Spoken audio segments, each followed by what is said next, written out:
እግዚአብሔር የባረኩም እግዚአብሔር ይቀድስኩም እግዚአብሔር ምስክላትና ይሁን ውሽጥ ሆይኑ ዝተናገረን ቃላት የተንወርቃማ ቃላት ዝበሃላት ሓንቲ እዛ ቃል እዚኣ እያ ከመይገና ክንፈልጦም ንኽእል ስሙ እግዚአብሔር ፀዊዖም ድሕር መፅኦም ስሙ ክርስቶስ ፀዊዖም ድሕር መፅኦም በቤተ ክርስቲያን መሲሎም ድሕር መፅኦም ከመይገና ክንፈልጦም ወእንፍሬሆሙ ተኣምርዎም ከመይ ንፈልጦም እንተልኩም ካብ ፍርየ ነገሮም ክትፈልጥዎም ትኽእሉ ኢኹም ካብ ኣነጋገሮኦም ካብ ኣሰባብኽኦም ካብ ላዝኦም ብፍላይ ደሞ ካብ ኣነባብራ ሂወቶም ምክንያቱ ዓለም ኩሉ ክድሕነላ ዝኽእል ንድሕነት በሪ ዝተዘጋጀወት ድንግሊና ተወሊዳ ንብላ ኣለና ብስም ቅድስና ፍረ ናብ ርኩሰት ዝወስድ ኣካይዳ ኢና ንርኢ ዘለና ኣብ ቤተ ክርስቲያንና ክንርከብ ክንውዕል ክነሓድር በስመ አብ ወወልድ ወመንፈስ ቅዱስ አሐዱ አምላክ ኩሉ እፅ ሰናየ ፍርየ ይፈሪ ጽቡቆም ኩሉ ጽቡቅ ፍርየ የፍሪ ወንጌል ማቴዎስ ምዕራፍ 7 ቁጽሪ 17 ክርስቶስ ተንሥአ እሙታን بعبي هايلو سلطان أسرو لسيطان أقازو لأدام سلام أمي إزيس كوانا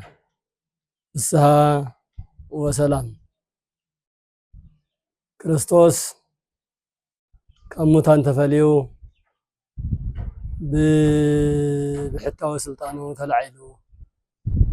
سيطان أسيرو نأدام نصا أوصيو إيمو زين دحر كونه ካብ ዝሕዚ ሰዓት ጀሚሩ ፍጹም ሰላም ፍጹም ነፃነት ኮይነሎ ኢሉ ፍጹም ሰላም ፍጹም ነፃነት እንሳኤ ልቡና ሰበኸልና አምላኽና ክርስቶስ ስሙ ንዘለዓለሙ ዝተባረኸን ዝተቀደሰን ይኹን እሞ ኣብዚ በዓለ ትንሳኤ በዓለ ሃምሳ ውሽጢ እናኽበርና እንርከብ ክርስቶሳውያን ኩላትና ሕዚ ሎማዓንቲ ድማ ነቲ ፍጹም ስልጣን ፍጹም ክብሪ ፍጹም ህይወት ዘለዎ ጎይታ እግዚአብሔር ዘወለደት ቅድስት ድንግል ማርያም እንደገና ንሳ ናይ ብርሃን አደ ናይ ህይወት አደ ናይ ህይወት መሰረት ኮይና ዝተወለደትሉ ዕለት ንምኽባር ኣብዚ ዓብይ ናይ ድንግል ማርያም በዓለ ልደት ዋዜማ ዕለት በፂሕና ኣለና እሞ ናብዚ ዘብፅሐና ልዑለ ባህሪ አምላኽና እግዚአብሔር استبارخ استقدس استودس يخونلنا دقنا دق እግዚአብሔር أملع علامات أملع قرنعة علامات كينكم بزي ميديا غيركم تكتاتلونا كل خاتكمون كم غزيه اوان ساعاتكم دحان دحديركم دحان دوعلكم كم يلهاتكم እግዚአብሔር يبارككم እግዚአብሔር يقدسكم እግዚአብሔር مسكلاتنا يخون لما أنتي سلا قدست دنجل مريم لدت أحسر بلنا أنا بزمتن أنا بزردنا قنقا كن النجاجرينا لولا باهري أملاهنا زيابير نأي تناجري عندبت سناي هاي لقال نأخذكم لما تسمعلو منفساوي أمرو هيمانوتاوي لبنا بحبرة يعدلنا يعدلكم زيابير أمونا لما عنتنا تمهرتي رأسي خاننا زخيل هذا مأتوي كم زجلس قوة كله سناي فريا سناي يفري صبوا فرا يفري بالزبل مصحف قدساوي قال كنا مهار كنا نغاغرينا صبوا فرا يفري زي قال زي زتناغرو غيتانا مدحنينا أملاخنا أملاك كلاتنا يسوع كريستوس أما وإلى سجاوي أو سو كينو عالمنا مدحان سوينا مدحان وز عالم زي أو زملا لسلو بفلا يفتن أي سلست عامة سلست ورحن نا وينجل قلقلاتو وينجل عالم ذا درسلو وش تخينو تناقرن قالات تنورك أما قالات زبهالات حنتي እዛ ቃዚአያ ዚን ተናገር ንምንታይ ተነጊሩ መን ከተማሄርሉ ንዝብል ክርስቶስ ስለ መምህራን አንቀጸ መምህራን እዩ ኣብ ዘምህረሉ ሰዓት ተምሃራይ መሪጹ ህይወት ከትሕዞ ኣብ ዝኽእል ኣብ ጽቡቕ መምህር ክመሃር ከም ዘለዎ መምህር እውን ጽቡቕ ትምህርቲ ከምህር እምበር ንቃል ክርስቶስ ዘይምጥን ትምህርቲ ናብ ዓለም ከይዘርእ ብፍላይ ደሞ ምእመናን መምህራኖም ፈልዮም ክፈልጡ መን እዩ ካብ ክርስቶስ ተለኣኸ መን እዩ ቃለ ወንጌል ተሓንጊጡ ወንጌል ጫሞ ገይሩ ወንጌል ጽላሉ ገይሩ ተተጻሐፈ መሰረት ገይሩ ናብ ህይወት ቀይሩ ከምህር ዝኽእል አለበለዚያ መድረኽ ዝወፀ መምህር እየ ዝበለ ኣብ ሚድያ ዝወፀ ካልእ ዝበለ ኩሉ መምህር ማለት ኣብ ዘመን እዚ ብፍላይ ከቢድ እዩ ምክንያቱ ቀሺ እንተይኮነ ቀሺ መሲሉ ዲያቆን እንተይኮነ ዲያቆን መሲሉ መምህር ከይኮነ መምህር መሲሉ መነኮስ ከይኮነ መነኮስ መሲሉ ናይ መምህራን ልብስ በመልባስ ናይ መነኮሳት ልባስ በመልባስ ናይ ቀሳውስት ናይ ዲያቆናት ልብሰ ተክህኖ በመሓዝ መስቀል በመጭባጥ ዘጭበርብር ናውዚን ዝብል ኣብ ዝበዝሐሉ ሰዓት ከመይ ክንጥንቀቅ ከም ዘለና ናይናን ዘይናይናን ፈሊና ክንፈልጥ ከም ዘለና ከረድእ ኣብ ዝደልየሉ ሰዓት ክርስቶስ መምህራን ክፍለጡ ዝብል ትምህርቲ መሰምሃረ ከመይ ገና ክንፈልጦም ንኽእል ስም እግዚአብሔር ፀዊዖም ድሕር መጽኦም ስም ክርስቶስ ፀዊዖም ድሕር መጽኦም በቤተ ክርስቲያን መሲሎም ድሕር መጽኦም ከመይ ገና ክንፈልጦም ንዝብል ናይቶም ተምሃሮ ጥያቄ እንትምልስ ተአቀውከ መሐሳውያን ነቢያት እለይ መጹ ሀበኩም በአልባሰ አባግዕ ወእንተ ውስጦም ተኩላት መሰጥ ላዕላዮም ሓለው ተባግዕ መሲሎም በግዕ መሲሎም ናይ በግዕ ለምድ ለቢሶም ካብ ዝመጹ ውሽጦም ግን ተኳሉ ነጣቅቲ ካብ ዝኾኑ ተጠንቀቁ ፍለጥዎም ተረድእዎም ከየስሕትኩም ተኸታተልዎም እናበለ ምስ መጸ ወእንፍርየሆሙ ተኣምርዎም ከመይ ንፈልጦም ተልኩም ካብ ፍርየ ነገሮም ክትፈልጥዎም ትኽእሉ ኢኹም ካብ ኣነጋገሮኦም ካብ ኣሰባብኽኦም ካብ ላዝኦም ብፍላይ ደሞ ካብ ኣነባብራ ህይወቶም ትክክለኛታት ድዮም ዘምህርዎ ነገር ይሰርሕዎ ዶ ኢልኩም ምግንዛብ ትኽእሉ ኢኹም ምክንያቱ ነዚ በምሳሌ አስረግጹ እንትናገር ድማ ይቀስሙሁ እምአስዋክ አስካለ ወእምበለስ እናበለ ዝኸይድ ይቀስሙሁ እምአስዋክ አስካለ ወእምአሜከላ በለሰ ካብ እሾኻማ ዕንጨቲ ወይኒ ዶ ክልቀም ይኽእል እዩ ወይስ ካብ በለስ ካልእ ዝሕሸ ነገር ክርከብ ዶ ይኽእል እዩ ኣይርከብን ምስ በለ ከማሆቼ ኩሉ እፅ ሰናይ ፍርየ ሰናይ ይፈሪ እምበኣር ካብ እሾኽ እዩ ዝርከብ ካብ ደንዴር መልክዕ ደንዴር ዝሓዘ ነገር ኢኻ ትረክብ ካብ ዓጋም እሾኽ ዘለዎ ዓጋም እሾኽ ኣሻኽ እዩ ኣሻኽ ነገር እዩ ከፍርን ከውፅእን ዝኽእል ካልኦቶምን ብተመሳሳሊ ከምኡውን ወእኩይሰ እፅ ፍርየ እኩየ ይፈሪ ክፉእ ዕንጨት እንተኾይኑ ክፉእ ነገር እዩ ሒዙ ዝፀንሐካ ጽቡቕ እንተኾይኑ ግን ካብ መጀመሪኡ ጽቡቕ ክብላዕ ንመብልዕ ዝተፈጠረ ጽቡቕ እንተኾይኑ ግን ጽቡቕ ፍረ እዩ ዘፍሪ እሞ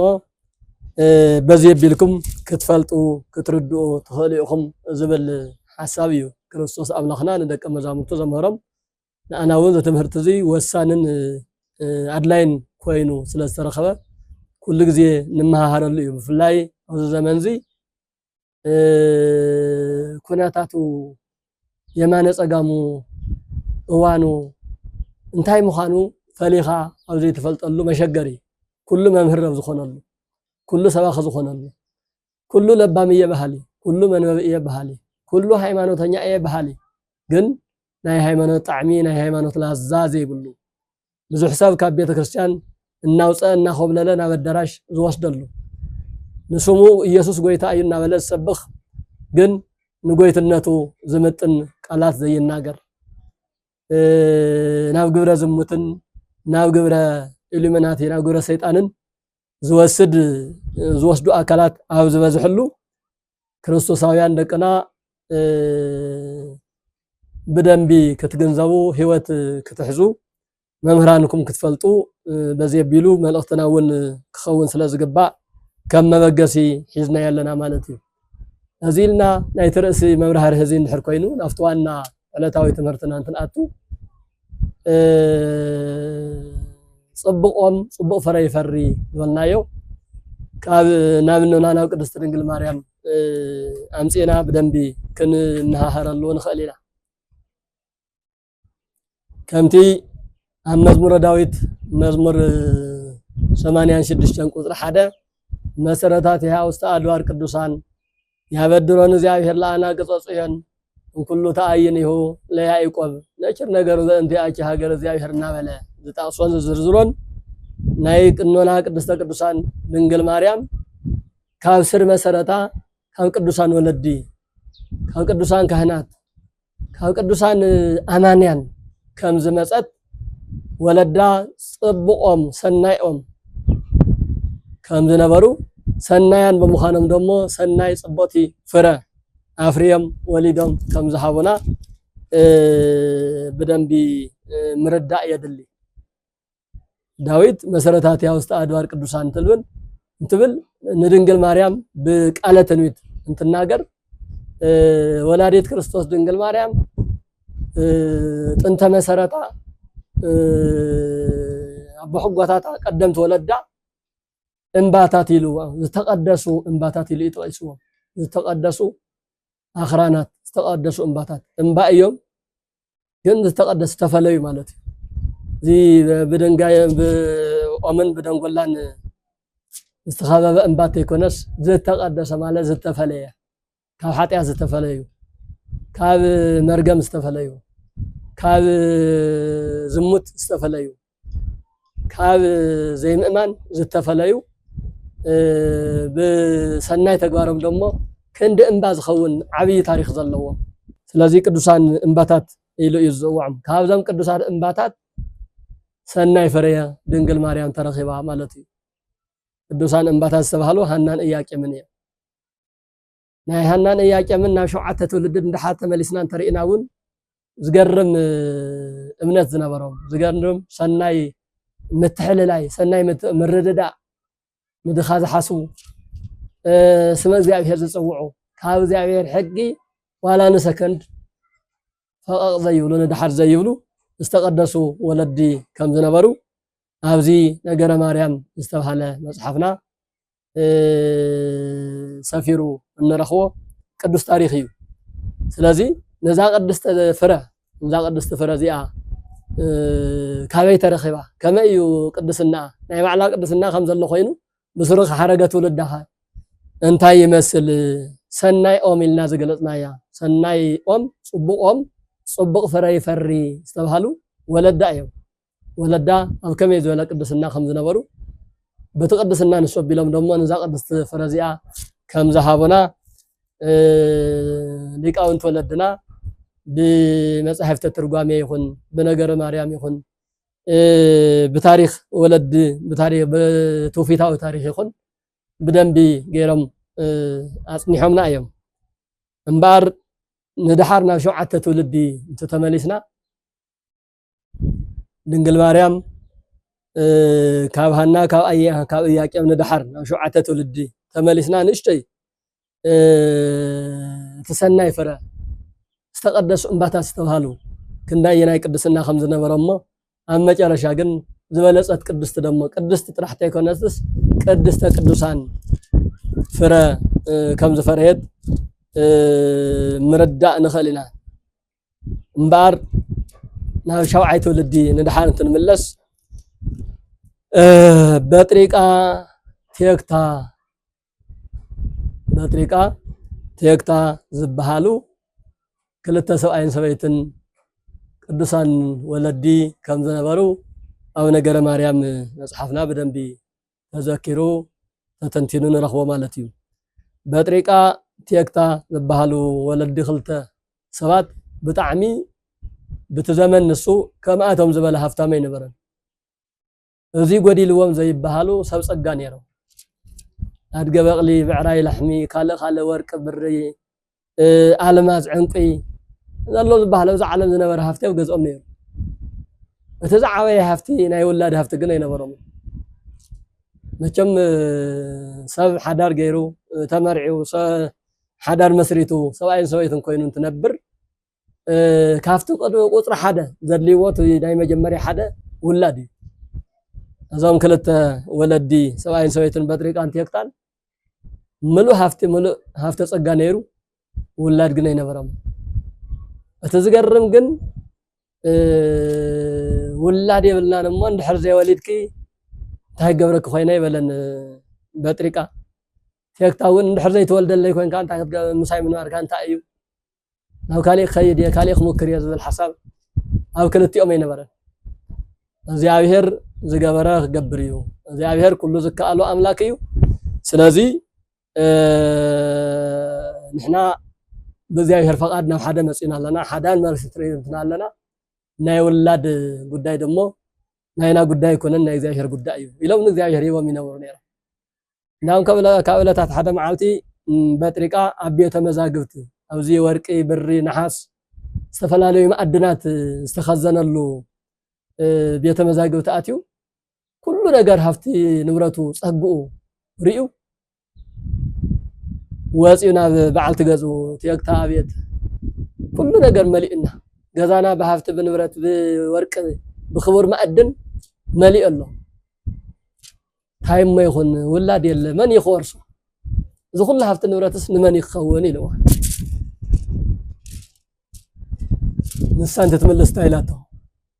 وأما زينا يجزاهم هرب الداي كن ولد كن زمد فرقنا فري نام حدا مسينا نيرنا يخون دا أمبر سكاف حزي يتفقد لنا من الوقت زود دايزي باي مغنيات انت خوينو نصها ولا انا وكالي كدمو عدل كاموكر او كالي ولد انا فقادنيا ايلات بغزا امينا بغزا سبايا بغزا هيوتا كفال هيوتا نسبايا ختول نفقران هيوتا ختول اسكاب كندزي او كالي سويتون خيدس تفقد زي تقن زغرم بعلت غزا مالتي نكوات انس حساب قبون تزيكونا كن كم سب كوينا نتريو بعل غزا حلفات سويتي ايتركبن እንዳውም በምሳሌ በላይ በአማርኛ ልሳን አለዋላ በትግርኛ ሰብአይ በሰበይቱ በዓርስቲ በርስቱ በዓል ግራት በግራቱ ዘይመውት ኮይኑ አይ ሰብአይን ይብላ ደቃንስቱ ይባል هو ሰብአይ حلفات سويت يلان سويت حلفو ذهب سبعي يلان ግን نتزلو بعل جزاء نخيخاف اقتل اسكاب كندزي كم تناغرت افت مزغب تاريخ تصحيفو نرخو ممهار نغري نسو ግን انت ملستايلوا እዚ ነገር እዚ አነ ይገብሮኒ ህያው እግዚአብሔር ይሉ በህያው እግዚአብሔር ስም እግዚአብሔር ጸዊዑ ይኸውንን ይልዋ እግዚአብሔር አምላክ ሓደ ሰብአይ በሓንቲ ሰበይት በሓደ ሰብአይ كنبرو حق خيرهم كنبرو حق سريع ناو كالي سويتو ناو كالي تقيد سواي وناو كالي خيد እግዚአብሔር ይፈቀደን እግዚአብሔር ዘይፈቀደ ነገር አይንገብርንና ስለዚህ እግዚአብሔር ፈቀዱ እንተ ህይወና ነቀበል እንተ ዘይህወና ደሞ ንነብር እንበርናው ካሊ የማይከደን ይልዋ እንባር ናቤት እግዚአብሔር ከድና ሓደ ሰዋይ ሕዝና በጸሎት ንፈጣሪና ንጠይቅ ኢላት በዚህ ተመኻኺሮም ቤተ እግዚአብሔር ከደም ሓደ ሰዋይ አትዮም ሰዋይኦም ጸሎቶም መስተፈጸመ ግሩም ዝኾነ ራእይ ግሩም ዝኾነ ሕልሚ ይርዩ እንታይ ዝብል ሓንቲ ጻዕዳ መራኽ ኣብ ገዝኦም ትውለድ እታ ጻዕዳ መራኽ ካሊ ጻዕዳ መራኽ እናወለደት እስካብ 7 ትውልድ ጻዕዱ አዕሩፍ ወይ መራኻት ይውለዳ أما بل شعاي تا شعايتي ورحي تولد تا ورح دمو صحي تولد كم زي عينة رأي ريء خلتيهم حلمنا إذا ترجم سو كيدا متطيقوا يفتح لهم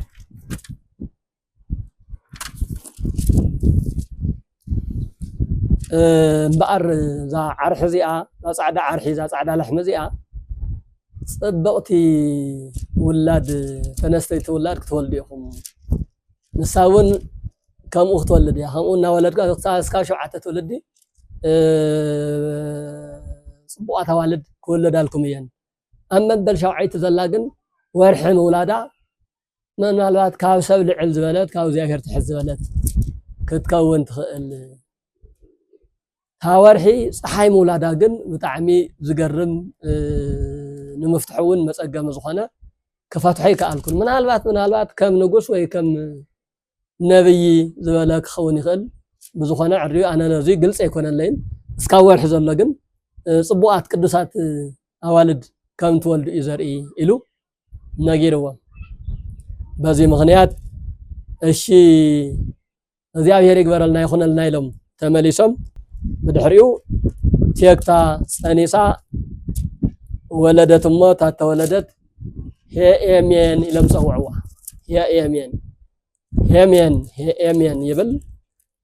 ركبكو سلتي ركبكو تمنيتي مالتي وأنقم إبرايش سلتي مسوعي سمير الله سلتي سمير الله تستسألنا يا زمان تمسأل عنا يا نجر سمير لنا نمبال هيمين ويم هيمين إلهم سوي عموا هيمين سانيسا دردية بحال وليدا دردية سيكار سيتنا هيرميلا هانا كم زينا توالدا أو هانا يوصح هانا شاد شيئا نياتو هيمين دردية سيكار سيتنا هيرميلا هانا شدش تولد بس نبل شاشة تولد زخنة هانا إياك زبهال كاب بيته يهودا كاب نجد يهودا استولده كاب بيته منجست زخنة تولدو إياك زبهال سوء أتيا هانا تولدا كاب بيته ليوي كاب نجد ليوي كاب بيته كنتيو إياك نمو كاب بيته يهودا كاب بيته منجست يزولد كأدم جميرو تولدو يزرزر جبدنبي فلاي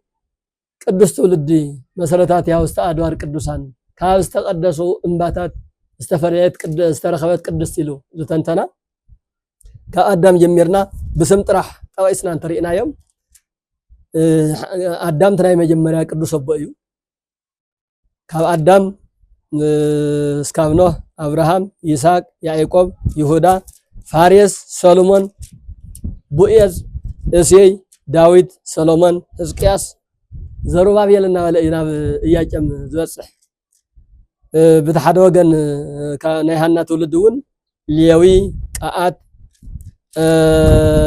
انمرم آرون بطريقة تيكتا እና በላይ ወርድ ማለት እዩ ስለዚህ ዞም ቅዱሳን ወለዲ በخمسه አይነት ትውልዲ ዝመጹ አብናይ ሻርሻይ ትውልዲ ሃናን ኢያቄምን በስርዓት በእግዚአብሔር ሕግ ወሪቱ በዝዞ ስርዓት ናብ ሓዳር ናብ ሓድነት መጽዮም በሓደን ትነብሩ ቲ ቅድሚ ሻውዓይ ትውልዲ ዘሎ ምኽነት ሕዝውን ኣብ ሃናን ኣብ ኢያቄምን ስለተኸሰተ ንብዙሕ ዘመናት ውላድ ሲኢኖም ይነብሩ ነይሮም ውላድ ሲኢኖም ይነብሩ ነይሮም ብዙሕ ነገር ብዙሕ ታሪክ ኣለዎ እዚ ብፍላይ ቅድስት ሃና ናይ ድንግል ማርያም ኣደ ብጣዕሚ ብእስራኤላውያን ብዙሕ ገፍዒ ብዙሕ በደል ዝበፅሖ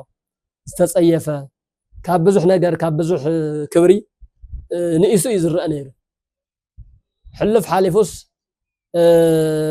ንቤተ እግዚአብሔር ዝኸውን መስዋዕት ንቁርባን ዝኸውን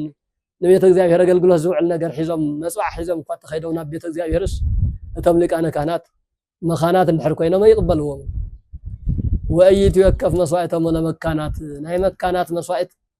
እግዚአብሔር ይደልን አይቅበልን ይብላ ይባዕለም ሕግ ሰሪዖም ይሕዝንዎምን የሳቀይዎምን ነይሮም ማለት እዩ እግዚአብሔር እንተዝባርኸኩም እግዚአብሔር እንተዝቅድሰኩም እግዚአብሔር ዓይን ብጽቡቅ እንተትረኣየኩ ከም ሃገርኩም ተመርዒኹም ሓዳር ጌርኩም ኢኹም ትነብሩ ዘለኹም ወለድኩም ነርኩም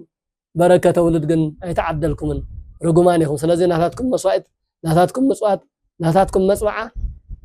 ናብ ሙዳየ ምጽዋት ናብ ቤተ እግዚአብሔር ኣይንቕበልን ኢና እናበሉ እስካብ ትሕዝቶኦም እውን የቃልልሎም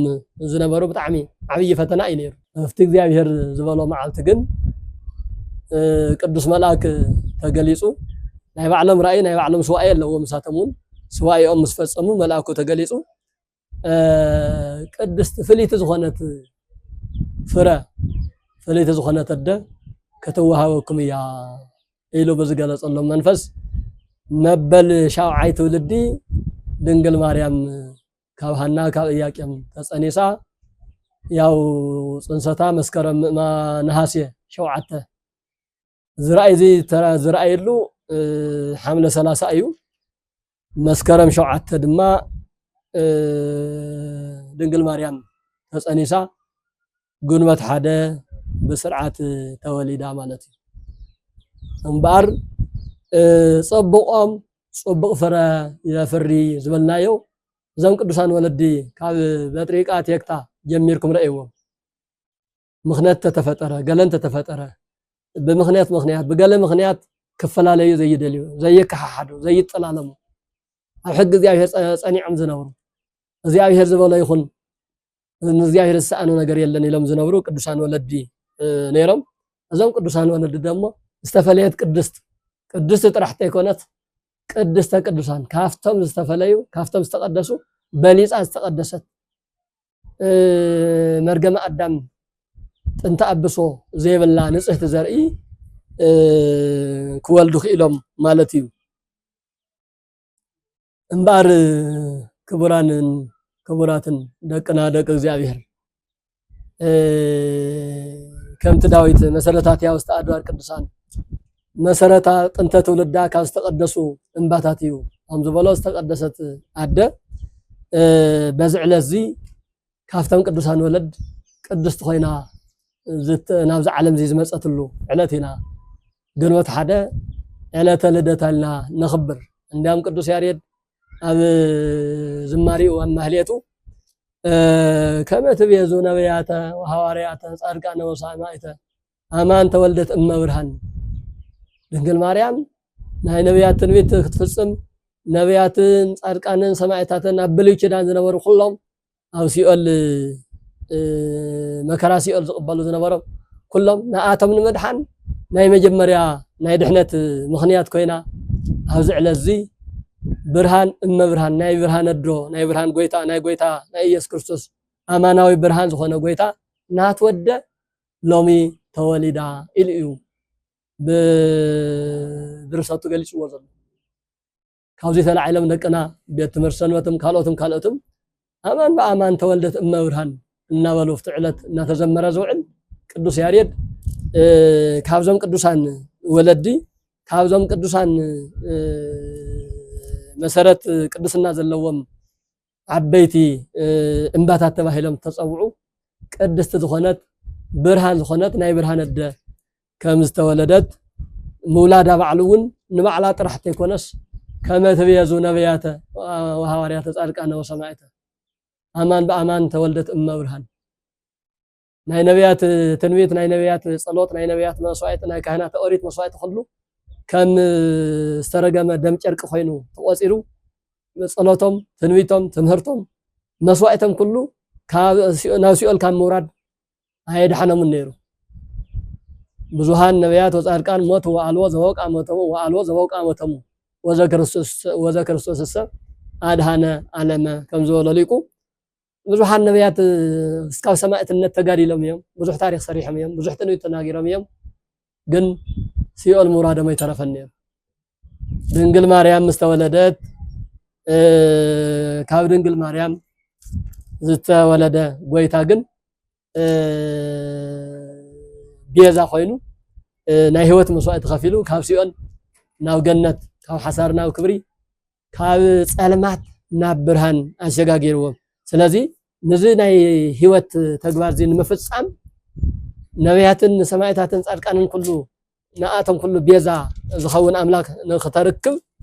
እንሆ ቤዛ ኮይና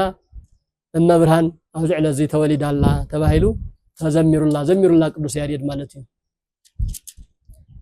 ስለዚ ክቡራንን ክቡራትን ደቂ እግዚአብሔር እምበር ከምዚ ዓይነት ዝተቀደሰ ፍረ ካብ ዝተቀደሱ እንባታት ካብ ዝተቀደሱ ኣእዋም እፅዋት ዝተረኸበት ሎማዓንቲ ተወሊዳ እንትንብል ተለና ብዙሕ ዓብይ ተግባር ዓብይ ታሪክ እዩ ተፈፂሙ ኣብዚ ዕለት እዚ። ምክንያቱ ዓለም ኩሉ ክድሕነላ ዝኽእል ንድሕነት በሪ ዝተዘጋጀወት ድንግሊና ተወሊዳ ንብል ኣለና። ምንም እኳ ብተፈጥሮ ጓልሃና ጓል ኢያቄም እንተኾነት ብቅድስና ብታሪካዊ ስራሕ ግን ዓለም ከተድሕን ትኽእል ናይ ዓለም ቤዛ ክትከውን ትኽእል ሰማይን ምድርን ዘይኽእልዎ ኣምላክ ኣብ ማህፀና ዝኽኣለት ካብ መጀመሪኡ ንቤዛነት ተባሂላ ዝተዘጋጀወት ቅድስቲ ፍረ ቅድስቲ ድንግል ኣብዚ ዕለት እዚ ተወሊዳትልና ኣላ። ኣበይ ከተወሊዳ ኣብ ምንታይ ከምዚ ዝበለት ብርሃን ከምዚ ዝበለት ቅድስቲ ፍረ ከምዚ ዝበለት ቤዛ ዓለም ክትከውን ትኽእል ሰማይን ምድሪ ዘይኽእልዎ ኣምላክ ክትክእል ዝተዓደለት ንሳ ባዕላ ምንታይ ተወሊዳ እንተልና ደሞ ዝገርም ታሪክ ኢና ንረክብ። ኣብ በረኻ እያ ተወሊዳ ኣብ ኣድባረ ሊባኖስ ከምቲ ጠቢቡ ሰሎሞን ኣቐዲሙ ቅድሚ 900 ዓመት እዛ ፍረ እዚኣ ቅድሚ ምርከባ ቅድሚ 900 ዓመት ተላዒሉ ኣብ ሊባኖስ ትወፅእ መርኣት ካብ ሊባኖስ ፍልይት መርዓት ክትወፅእ እያ ካብ ሊባኖስ ህይወት ክርከብ እዩ ካብ ሊባኖስ ብርሃን ከንፀባርቕ እዩ ኢሉ ዝተናገሮ ኣብ መሃሊ መጽሓፉ ሊባኖስ ኣብ ዝበሃል በረኻ እያ ተወሊዳ። ንምንታይ ከምኡ ኮይኑ እዞም ቅዱሳት እንባታት ተባሂሎም ተፀውዑ ሃናን ኢያቄምን ኣብ ግዜ እርጋኖም እዛ ቅድስት እዚኣ ምስ ተፀነሰት ኣብቲ ዘመን ንሱ ዝነበሩ ሰባት ብድንግል ማርያም ብምፅናሳ ምክንያት ብዙሓት ዝተፈላለዩ ተኣምራት ይግበሩ ስለ ዝነበሩ እዞም ተኣምራት እዚኣቶም ዝረኣዩ ምቀኛታት ክፉኣት ሰባት ብሓፂሩ እስካብ ምቕታል ክጓዓዙ ደልዮም ሓሲቦም ነይሮም። እዚ ማለት እንታይ ማለት እዩ? ቅድስቲ ሃና ምስ ፀነሰት ዝተፈላለዩ ተኣምራት ይግበሩ ነይሮም፣ ዝተፈላለዩ ተኣምራት ይፍፀሙ ነይሮም። ንኣብነት ቤርሴባ ትበሃል ሓንቲ ዓይነ ስውር እዚ ኩሉ ታሪክ ኣብ ነገረ ማርያም ዝተፃሕፈ ታሪክ እዩ። ኣብ መጻሕፍቲ ትርጓሜ እውን ብሰፊሕ ኣብ ውዳሴ ማርያምን ኣብ ቅዳሴ ማርያምን ብሓተታ ተቐሚጡ ኣሎ። ቤርሴባ ትበሃል ሓንቲ ሓደ ዓይና ምርኣይ ዘይኽእል ናብ ቅድስቲ ሃና ቀረቢላ ሃና እግዚኣብሔር ብረድኤት ሃዊፅ እኮሎ ፀኒስ ክግዲእኺ ኢላ ናይ ሃና ኣካላት ከምዚ ድህስስ ኣቢላ እቲ ንትዕውር ዓይና ድህስስ ምስ ኣበለቶ ዓይና በሪሂላ ገና ኣብ ማህፀን ዲኣ ጀሚራ ትገብሮ ዝነበረት ተኣምራዊ ስራሕ ናይ ድሕነት ስራሕቲ ዝገርም ስራሕቲ ስለ ዝነበረ እዩ። እዛ ሰበይቲ እዚኣ ቤርሴባ እያ ትበሃል። ብሓደ ዓይና ጥራሕ ትርኢ ነይራ ኣካል ማህፀን ሃና ዳህሲሳ ዓይና ምስ ዳህሰሰቶ ግን ዓይና በሪሂላ። እዚኣ ዝረኣዩ ኣካላት እግሪ ዝሰኣነ ይኹን ዓይኒ ዝሰኣነ ይኹን ኢድ ዝሰኣነ ይኹን ዝተፈላለየ ሕማም ዘለዎም እናመፁ ናይ ሃና ኣካል ብመድህሳስ ይድሕኑ ነይሮም። ብዙሕ ተኣምር ይግበር ነይሩ።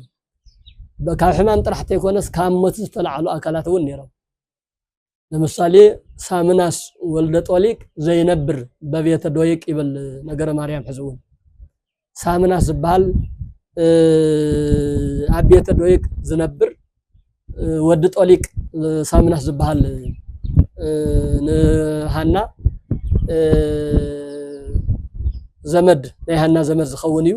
ሃና በጣዕሚ ትፈትዎ ነይራ። እዚ ሰብዚ በዝኾነ ሕማም ሓይሙ ይመውት። ምስ ሞተ ቅድስቲ ሃና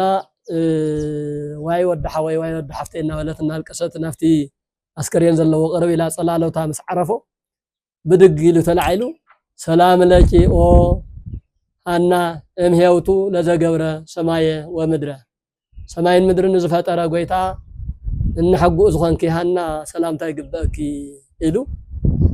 مسكير اللايف تملكتو عن توتي حلمي ريوم اسكاو شوعة تولدي سعدا مراخنا تولدت كالنا ولدت أو شوعة تولد جن ورحي تورح دم صحي كم تولد رأي ريوم نيرو تي حلم استرجم أكل زن شوعة ولدو ترجمو مبل شامني تزلا نايس حي نجرجن هاي ترد أن يلوم نيرو زمويت استلع على سامناس ولدت أوليجن سلام لك ومهوتو لذا جورة سماية ومدرة سماية مدرة فترة قويتا ناتو أبدحقو النحقو زخانكي هنا سلام تاي قبل أكيلوا كام متلعيل مالتي كام متلعيل سلازي هنا ناي يس كريستوس النحقو خينا مالتي بحرق زي أزيز رأي مبار سناي زي دليو صبو زي دليو صبو نجر زي يفتوم ناي سيطان محدر سيطان زخون أكلات أبلع لهنان أبلع لإياك يمن حماق تنقل يفحصون يرم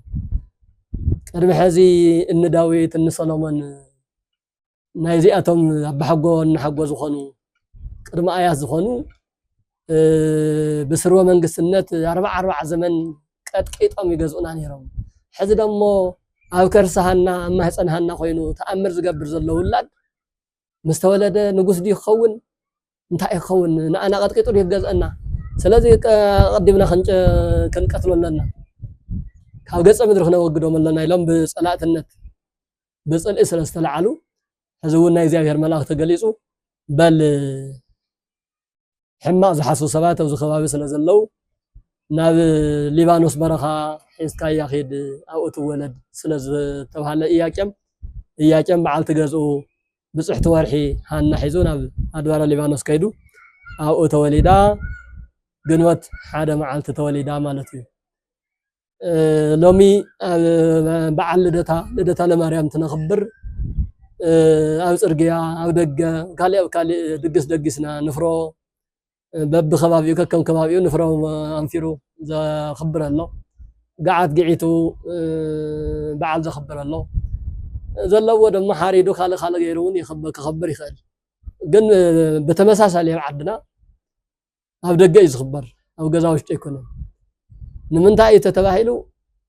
دنقل مريم مبرخايات ولد نؤون مذكر عالم مدحني سخن كنا عالم بيزانا كريستوس دخنا نهلخص قن سخي أبرخاء ختولدك سلازي أفت كم تا برخاء استولدك أو دقوهنا هنذكرك إنا هنخبرك إنا لما بال سما بمصواع بعلا بمخبر أو دقنا نخبرون المخنيات أو دق سلست ولدت مالتيو نفرون قاعتن كالن جبر اللون أو دق برخاء زلوا سم نتشم نفراق ولا لمساسلة نجري يخطك أم دخل المبر جيران كالن برخاء بزح سلازي يركب أيو نسون مذكر نسون مستواس بخمسة ملكوعو نخبره عبي بعلنا أيو مبار انترنت أنا وانت لنا زي مرتزي أدنا بخمسة ملكعة وليدا كاب قدوسان انباتات تباهلهم كند انباز خون عبي تاريخ زلهم ولد السر خوات قدوس إياه صبق صبق فري كم زبهال صبقات ولدي قدوسات ولدنا يروا زبلت قدوسان وليدهم أركيهم نأيهم قنوات حدا مالت ناي كرستنا هيوت كريستوس نخولد قد مع 15 عامت حدش 5 شحن 485 عامت علم مالتي ويدما أنا عامت مهرت 15 عامت انتقاريو قدم لدى كريستوس أيوز تاريخ زي تفسيمو حزي نخلت شحن 4 عامت هزاكل نخبر لنا زبع زي ننقل مريم نابز عالم زي زمصت له استولدت له